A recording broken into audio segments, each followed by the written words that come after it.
सन की स्टार्टिंग पे ही हमने सारी एडिशनल बुक्स हटा दी। हमने टोटली फोकस किया एनसीईआरटी बुक्स पे, जो कि एनसीएफ बेस्ड है, न्यू एजुकेशन पॉलिसी बेस्ड है। आप ये समझिए कि क्लास फर्स्ट सेकंड अगर आप इनकी बुक्स भी ले रहे हैं या क्लास 8 तक की बुक भी बात कर रहा हूँ तो 200-300 रुपये में सारी बुक्स आ जाती हैं। इसके बाद में जो ग्रामर है, जो आपका इन्वायरमेंट है या आपका जो मोरल साइंस है, जो भी एक्स्ट्रा सब्जेक्ट्स हैं, जैसे क्लास फर्स्ट का फॉर एग्जांपल मैं बात करूं, क्लास फर्स्ट सेकंड में तो टोटल इनके 3 ही सब्जेक्ट हैं, इंग्लिश, हिंदी, मैथ्स।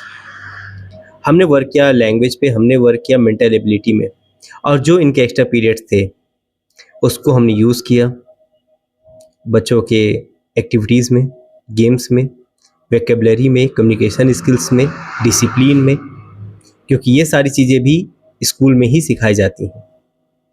अब वो तो समय की कमी के हिसाब से शायद बाकी स्कूल सब उसमें फोकस नहीं कर पा रहे थे, इसीलिए शायद गवर्नमेंट ने ये स्टेप लिया, इनिशिएटिव लिया कि आप 3 बुक्स को लगाइए, जिससे बच्चों का बर्डन भी कम होगा और एक्स्ट्रा टाइम में आप वर्क कर पाएंगे बच्चों के, जो इस एज में जो रियल डेवलपमेंट हो, जो रियल ग्रोथ होनी चाहिए।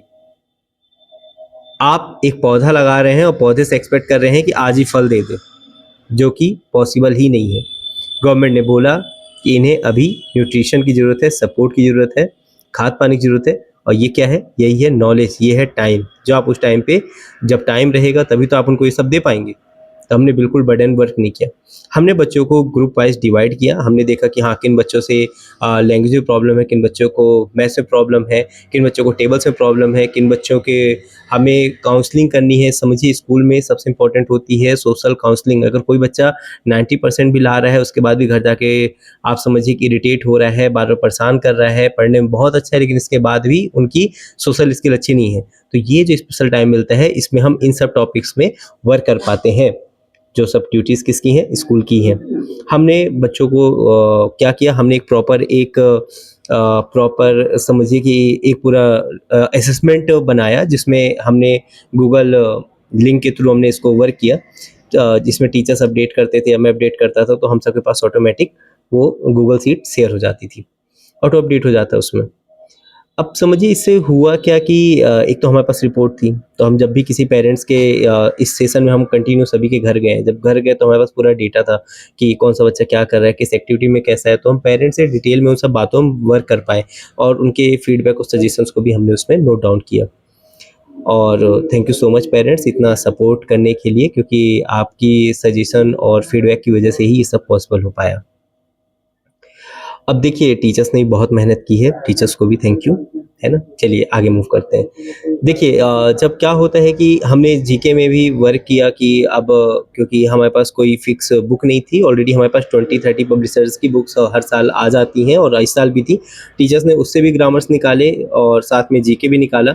अब हम फोकस कर रहे थे कि बच्चों को पता है कि हमारे एरिया के कलेक्टर कौन है, हमारे सीएम कौन है, हमारे पीएम कौन है, हमारे प्रेसिडेंट कौन है, और लोकेलिटी में आप समझिए कि म्युनिसिपल कॉर्पोरेशन क्या होता है, पंचायत क्या होती हैं, जो भी टॉपिक्स हमें लगता था कि इम्पोर्टेंट है, जो भी हमारे करंट अफेयर्स में भी चल रहे थे, और जो स्टैटिक जीके थी हमने उस पे भी वर्क किया। बच्चों को पता है कि 7 वंडर्स कौन से हैं, नेशनल एनिमल कौन सा है, नेशनल बर्ड कौन सा है, नेशनल स्वीट क्या होते हैं, नेशनल मतलब आप समझिए कि फ्लैग के बारे में, नेशनल एम्बलम एटसेट्रा, हमने सारे टॉपिक्स को कवर किया। ग्रामर में भी ऐसे आप देखेंगे क्या होता है कि एक लिमिटेड जब आप कर देते हैं किसी भी रिसोर्स को या किसी लर्निंग को, तो वो लिमिट पे ही रह जाती है।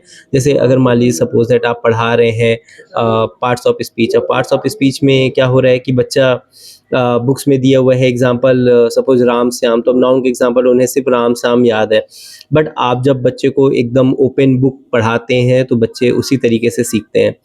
अब हमने क्योंकि कोई लिमिटेशन नहीं रखी, तो हम नाउन के टाइप से पढ़ा रहे हैं, उनकी डिटेल में बता रहे हैं। एग्ज़ाम्पल बच्चे अपने ग्रुप डिस्कशन कर कर के उस चीज़ को सीख रहे हैं कि हाँ, ये भी हो सकता है सर।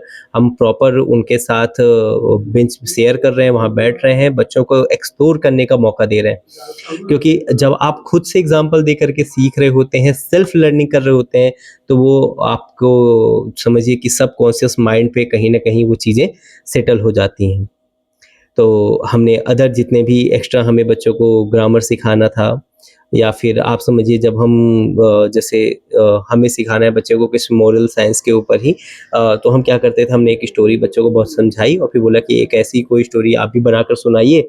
तो देखिए जब कोई भी स्टोरी बच्चे भी सुनाते हैं तो उनके माइंड में भी होता है, वो मोरलिटी को समझ पाते हैं, क्योंकि जब वो स्टोरी के सेंटर में किसी एक को एज्यूम करते हैं कि हाँ एक ऐसा एक आदमी था या ऐसा, आप सबने कहानी सुनी होगी जैसे कि एक लकड़हारा था, वो जंगल में गया, उसकी लकड़ी नदी में गिर गई, उसने जल देव आए, उन्होंने पूछा तो उसने बोला कि हाँ मेरी तो नहीं नहीं मेरी सोने की नहीं है, उन्होंने खुश होकर के दोनों दिया, तो बच्चे इसमें समझ पाता है। फिर एक और आया तो उसने लालच किया, बच्चे समझ पा रहे हैं कि हाँ लालच क्या होती है, सच बोलना क्या होता है, सच बोलने के अलग रिवॉर्ड्स होते हैं।